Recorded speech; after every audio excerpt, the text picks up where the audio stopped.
জগন্নাথদেব উঠে পড়েছে, দেখতেই পাচ্ছেন। আর এই যে আমার ছেলে শুয়ে আছে। নমস্কার, নতুন একটা ভিডিও নিয়ে চলে আসলাম। উঠে পড়েছি, ফ্রেশ হয়ে গেছি। 9টা বাজে, মাসি এখনও আসেনি। আর গতকাল রাত্রিবেলা ভালো মতো শুতে পারিনি, এত গান। এই পাড়া দিয়ে সব গেছে ভোরবেলার দিকে 3টে থেকে 2:30-3টে থেকে গান চালাতে শুরু করেছে। সারাটা রাত্রির এত গান চালিয়েছে, এখনও গান চলছে সব। দেখুন, সব দরজা বন্ধ করে আমি ভিডিও করছি। কি ভিডিও করব আর কি কথা বলবো, মাথা ফাথা ধরে রয়েছে। আমার ঘুম হয় না হলে যা হয়, 3:30-4টে অবধি জেগে তারপরে একটু শুলাম। ওই 8:30 নাগাদ উঠলাম। উঠে আমি আবার একটু শুয়ে পড়েছিলাম, ফ্রেশ হয়ে গেছিলাম। ফ্রেশ হয়ে এসে মাসি যেহেতু চলে আসবে, তো তাই একটু শুয়ে পড়েছিলাম। না আর শোবো না, দেখি মাসি কখন আসে, কারণ মাসি না আসলে আবার এদিকে তো সব দিকে দেরি হয়ে যাবে না। তো কালকে থেকে তো ছেলের স্কুল খুলবে, তো সেই জন্য ছেলেকে বলছি উঠে পড়, নাহলে কালকে খুব কষ্ট হবে। আবার আন্টি আছে আজকে আমারও পড়ানো আছে, আসবে বলেছে। এখন দেখা যাক বিকেলবেলায় সেটা জানতে পারবো। তো রান্নাবান্না করবো, এখন যাই রান্নাঘরে গিয়ে একটু চা খাই। মাসি দেখি কখন আসে। আবার মাসিদেরও তো পাড়াতে যেখানে থাকে সেখানে ওই সব ছট পুজো হয়েছে, তো সেখানে তো রাত্রিবেলা প্রবলেম হতেই পারে মানুষের। তো দেখা যাক। তো ঠিক আছে, চলুন এখন গিয়ে যাই, চা খাই।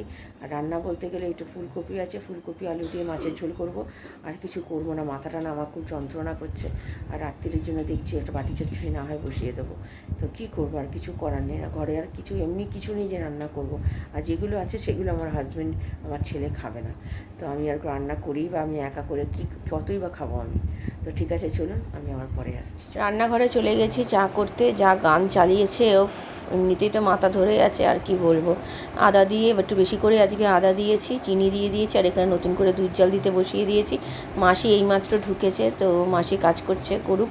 আর ছেলেকে তুলবো একটু পরে, আগে চাটা ভালো মতো খেয়ে নেওয়ার পরে তারপরে যাব ছেলেকে তুলতে। ছেলের আন্টি যেহেতু আছে, তারপরে তো রান্নাবান্না আছে। আমার হাজব্যান্ড আবার আজকে মাসকাবাড়ি বাজার যেটা আছে সেটা তো করা হয়নি, সেটা করতে যাবে। তো আজকে জল পাম্প এখনও পর্যন্ত চালাতে পারেনি, নিচের ট্যাঙ্কিতে জল নেই, তো তার জন্য জলটা ভরবে, তারপরে পাম্প চালানো হবে। তো এইদিকে সব করে তারপরে বাকি কাজ। তো চলুন চাটা খাই ভালো মতো, তারপর আমি আবার পরে আসছি। চলুন, আমার ছেলেকে তুলছি, দরজা বন্ধ করে ভিডিও করছি। এই দিকটা গান এখন বন্ধ আছে, তাই ভিডিও করতে পারছি। আরে চল রে বাবা, বেরো, 10টা বাজে, আন্টি এসে যাবে। বাবা কই গো, চলো। ছেলের তো ঘুম থেকে উঠেই বলছে মাম্মা কালকে স্কুল। আমি হ্যাঁ স্কুল, চলো এদিকে তাকাও, কী হয়েছে, চলো ওঠো। উঠবে না, তাহলে ওঠো, চলো যাও মুখ টুক ধুয়ে নাও, চলো দুধকে স্নান করে পড়তে বসে যাও, ঠিক আছে। এখানে চলে গেছি রান্নাঘরে ভাত এখনও বসাইনি, আগে কোটাকুটিটা করে ফেললাম। মাসি যেহেতু আজকে দেরি করে এসছে, তাই একটু দেরি হয়ে গেছে। ছেলেকে তো তুলে দিয়েছি, ছেলেকে দুধও দিয়ে দিয়েছি। ফুলকপিগুলো ছোটো ছোটো, তাই সব কটা ফুলকপি দিয়ে দিলাম, কারণ আগামীকাল ছেলের স্কুল আছে যেহেতু, রাখতে হবে ওর জন্য মাছ। 4 পিসই মাছ আছে, আর মাছ সব শেষ, শুধু চিংড়ি মাছ কটা পড়ে রয়েছে।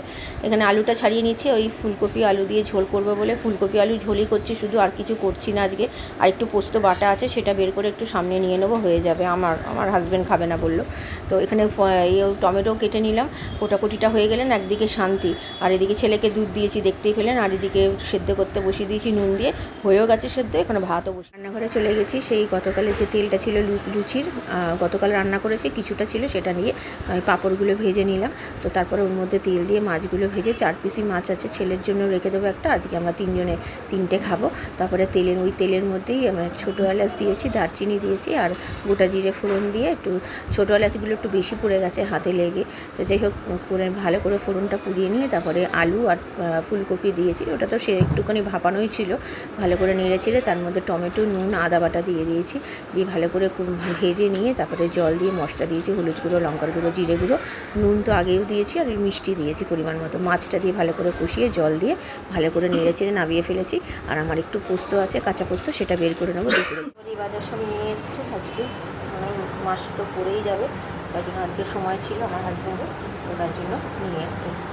চাল আছে, ডাল আছে, 2 রকমের ময়দা, আটা, চিনি, সব রকম নিয়ে এসছে। তো চলুন, ছেলে পড়তে বসে গেছে, এবার আমার রান্না কমপ্লিট। এবার আমি যাবো স্নান করতে, হাজব্যান্ডকে খেতে দিই, আমি আবার পরে আসছি। চলে এসেছি। এই পোস্ত বাটাটা ছিল, সেদিনকে খাইনি, আজকে খাবো।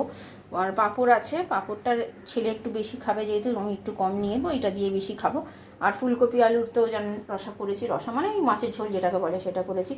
আমার হাজব্যান্ড খেয়ে বেরিয়ে গেছে, আর আমার গ্যাস পরিষ্কার, আমার স্নান কমপ্লিট। এবার চলুন 2:30 বাজে, ছেলেকে মেখে দিই, ছেলে একাই খাবে, আমিও খেয়ে নেবো, খিদে পেয়েছে বড্ড জোর। তো চলুন আমি পরে আসছি। যে পোস্তটা ফ্রিজে ছিল তো একটু মানে বরফ বরফ হয়ে গেছে ঠান্ডাতে। চলুন খাওয়া দাওয়া সেরে নিই, পরে আসছি। এই অবস্থা এখন মেঘের, হঠাৎ করে মেঘ করতে গিয়ে এক্ষুনি রোদ্দুর ছিল, আমি এইমাত্র জামা কাপড় তুললাম, এই যে দেখলেন মেঘলা হয়ে গেছে কিরম আকাশটা। আর জামা কাপড় আমি ছেলেকে বললাম সবই একটু আগেই আমি তুলে গেলাম, এই প্যান্টটা ভেজা রয়েছে, আর বললাম থাক এখন রোদ্দুর আছে। হ্যাঁ বলছে তো মাদ্রাসে নাকি আজকে আছড়ে পড়বে বলছে, এইমাত্র আমার বাবা বলল। এই অবস্থা, এখনই একটু রোদ্দুর একদম গনগন ছিল, এখন পুরো মেঘলা হয়ে গেল। ঠিক আছে, আকাশের কোনো ভরসা নেই। তোমার তো শুধু এই ধান্দাবাজি যে শুধু স্কুল ছুটি। কি হয়েছে? না বাবা, আকাশটা এখান দিয়ে ভালো বোঝা যাচ্ছে, দেখুন পুরো মেঘলা হয়ে গেল হঠাৎ করে। ভালো দিব্যি এখানে এখনো, তাও এই দিকটা একটু রোদ্দুরের আভা আছে, এই দিকটাই দেখ। হ্যাঁ, আর এই দিকটা পুরো মেঘলা হয়ে গেল। গুড ইভিনিং, এখন 3:30 বাজে। খাওয়া দাওয়া তো সেরে নিয়েছি অনেকক্ষণ, তাও আমার বাবা মা ফোন করেছিল, তার সাথে একটু একটু কথা বলছিলাম, তাই একটু দেরি হয়ে গেল। ছেলে তো পড়তে বসবে, ওর আন্টির আজকে সকালবেলা একটু দেরি করেই এসছে, আর তাড়াতাড়ি করেই চলে গেছে। ওর আন্টির মানে কালকে রাত্রির থেকে, মানে ভোরবেলা মানে রাত্রির থেকেই হয়েছে, সকালবেলা ঘুম থেকে উঠেও দেখছে মাথাটা ভীষণ যন্ত্রণা করছে, তো সেই জন্য একটু দেরি করে এসেছিলো। আজকে বিকেলে আসতেও পারে, নাও আসতে পারে। আমি বললাম তাহলে তুমি আসতে গেলে কেন? বলছে অ্যাকচুয়ালি মেয়েটার মানে সত্যি বলতে একদম কামাই করে না, কামাই করতে চায় না, আর কামাই করলেও না মানে মেকআপ করে দেয়। তো আমি তাই বললাম তোমার যখন শরীর খারাপ ছিল তুমি একটু রেস্ট নিতে পারতে, বিকেলে যদি ভালো লাগতো আসতে, না হয় ছুটি নিতে, আর কি করা যাবে। বলে না আবার তো মেকআপ করার। হ্যাঁ আমি বুঝতে পারছি, পরীক্ষার সামনে একটা স্টুডেন্ট তো না, অনেকগুলো স্টুডেন্ট, সবাইকে মেকআপ করাতে হবে না। এবার দিনটা তো আর মানে এক একজনের দিন এক এক দিনভাবে থাকে, সেভাবে যদি করে তাহলে কখন কাকে কি টাইম দেবে। তো সেই জন্যই ও কামাইটা করতে চায় না, সবই বুঝি, কিন্তু শরীরটা তো আগে, আর কি করা যাবে। তো সেই জন্যই দেখা যাক, জানি না বিকেলে আসবে কি না। বলেছে যদি না আসে তাহলে বিকেলে ফোন করে দেবে, আর যদি আসে তাহলে ফোন করবে না। আর আমার স্টুডেন্ট তো বললাম গতকালই বলেছি, আজকে আসবে বলেছে, এখন জানি না। এখন ওয়েদার তো এখন যা খারাপ হয়ে গেল, একটু বৃষ্টি পড়লেই আবার না হয় কামাই করে দেবে, তো জানি না কি করবে। তো ঠিক আছে চলুন এখন একটু রেস্ট নিয়ে, আমি পরে আবার বিকেলে আসছি। ছেলে সন্ধে দিতে বসে গেছে, এখন প্রচুর পরিমাণে গান চলছে, দেখতেই পাচ্ছেন। গেটটা বন্ধ করে দিয়েছি, তখন ভেবেছিলাম যে ভয়েস ওভার দেবো না, ওখানে বন্ধ করে হয়তো ভিডিওটা করব, কিন্তু এত জোরে গান চলছে যেখানে আওয়াজটা আসছে, কপিরাইটের যে চিন্তাটা সেটা তো জানেন, তো তার জন্য আমাকে ভয়েস ওভার দিতে হলো। আর ছেলেকে বলছি সন্ধে দিতে, ছেলের তো মানে আর কি বলবো, ওর তো সন্ধে দিতে যে কি হয়, মানে ও টাইম মতো দেবে, যতই ওকে বলুন না কেন আগে দিতে, ও দেবে না। আর রুটি করতে চলে এসছে, রুটি করছে, আর আমার স্টুডেন্ট এখনও আসেনি, চলে আসবে একটু পরে। তো সন্ধে দিয়ে ওর আন্টি আর আন্টি আজকে আসবে না বলেছিল, আসবে, শরীরটা খারাপ সকালেই বলেছি। তো তার জন্য ওর আন্টি ওকে SMS করে দিল যে আজকে আসবে না, কালকে আসবে। অনেকদিন পর আসলো আমার স্টুডেন্ট। কিরে কেমন ঘুরলি, পুজোর কেমন কাটালি, দিওয়ালি ভালো কাটিয়েছিস? বাড়িতে গেছিলিস, দেশে গেছিলিস? এই যে আরেকজনের আন্টি আসেনি, ঘুরে বেড়াচ্ছে, না পড়ার যতটা ফাঁকি মারা যায়, বুঝতে পারলেন তো? দেখুন মুখের অবস্থা দেখুন। হ্যাঁ কবে আসলি তোরা? গতকাল এসছিস? ও ঠিক আছে, তাহলে ভালো করে এবার পড়াশোনা করো, অ্যানুয়ালি পরীক্ষা কিন্তু সামনে। হ্যাঁ ইভিনিং, এখন বাজে 8:20, আমার স্টুডেন্টকে ছেড়ে দিয়েছি, 10 মিনিট মতো হয়ে গেছে। ও যাওয়ার পরে জামা কাপড় ভিজিয়ে দিয়েছি, গ্যাস পরিষ্কার করে নিয়েছি, করে নিয়ে তারপরে ঘুণের ব্যাপারটা, আমাদের ওই ঘরে দরজাতে পুরো ঘুণ ধরে গেছে, সেই ঘুণটা আমার হাজব্যান্ড খুলে দিল, গেটটা তো পুরো খুলে পড়ে যাওয়ার উপক্রম, তো গেটটা খুলে রেখে দিয়েছি, গেটটা বন্ধ করার মতো আর যাচ্ছে না অনেক দিন ধরেই। তারপরে আর কি করব, তখন গেটটা ওভাবে রেখে কার ঘাড়ে পড়ে যাবে, মাসি কাজ করবে তার ঘাড়ে যদি পড়ে টরে যায়, সেই জন্য আমার হাজব্যান্ড খুলে রেখে দিয়েছে। সেটাকে কালকে দেখা যায়, কালকে রোদ্দুর উঠলে ছাদে দিয়ে দেবো, রোদ্দুরের মধ্যে শোকাক, নাহলে অবস্থা খুব খারাপ অবস্থা, যতক্ষণ না পরিষ্কার হচ্ছে না ততক্ষণ মানে কিছু করা যাচ্ছে না। যাই হোক, তো রুটি করে দিয়ে চলে গেছে। আমার হাজব্যান্ড হয়তো কিছু তরকারি নিয়ে আসবে মনে হয়, বললো নিয়ে গেলে, এসেছিলো। ডাক্তারকে ফোন করেছিলাম ওষুধের, আমার হাজব্যান্ড যে কাশি হচ্ছে অনেক দিন ধরে, ডাক্তারকে ফোন করে বললাম, আমার ছেলেরও ওষুধ শেষ হয়ে গেছিলো, সেগুলোকে বললাম, তো নিয়ে আসবে আজকে রাত্রিরে। তো ঠিক আছে চলুন এখন একটু বসে, পরে আবার রাত্রিরে আসছি। রাত্রিরের খাবার হচ্ছে সোয়াবিন আলু, আর মানে সোয়াবিনের একটা তরকারি আর আলুর দম একসাথে মিক্সড করে আমার হাজব্যান্ড নিয়ে এসছে, কন্টেনার ছিল না বলে, একটা কন্টেনার ছিল বলে। তো খেতে ভালোই লাগছে, খারাপ লাগছে না। তো এটা হচ্ছে আমার আর আমার হাজব্যান্ডের, গরম করে নিয়েছি একটু। তো চলুন, ছেলের তো দেখে মানে পছন্দ হয়নি খাবার অ্যাকচুয়ালি, তো চলুন খাওয়া দাওয়া সেরে নিই, পরে আসছি। কেমন খেলি রাত্রিরে সোয়াবিন আলুর তরকারি? ভাল লেগেছে তোর? সত্যি ভাল লেগেছে?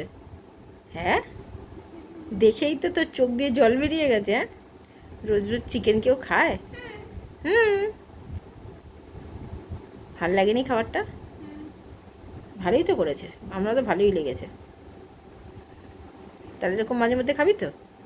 খাবি না? খাওয়া দাওয়া হয়ে গেছে, অনেকক্ষণ বসে বসে একটু মোবাইল দেখছিলাম। এখন 12:30 বেজে গেছে। আমার হাজব্যান্ড তো ঘুমিয়েই পড়েছিল, তারপরে এই ডেকে তুললাম। অ্যাকচুয়ালি সারাদিন খাটাখাটনি করে না, তার জন্য ঘুমিয়ে পড়েছিল, ডেকে তুললাম। এখন তাই বললাম শুয়ে পড়ো, কিন্তু বলছে না, এখন না কাজ করলে কালকে অনেক অসুবিধা হয়ে যাবে। তো মোটামুটি সব কাজ গোছানো হয়ে গেছে। জামা কাপড় ভেজানো, চাল ভেজানো, নতুন চাল নিয়ে এসেছি, সেটাও ঢেলে দিয়েছি, চাল বুঝিয়ে দিয়েছি। ভিডিওটা তাহলে আর বড় করছি না। ভালো লাগলে লাইক শেয়ার সাবস্ক্রাইব করুন। কালকে নতুন একটা ভিডিও নিয়ে চলে আসবো। আপনারা ভালো থাকবেন, সুস্থ থাকবেন। নমস্কার। শুনতেই পেলেন, কালকে স্কুল ছুটি দিয়েছে ওদের।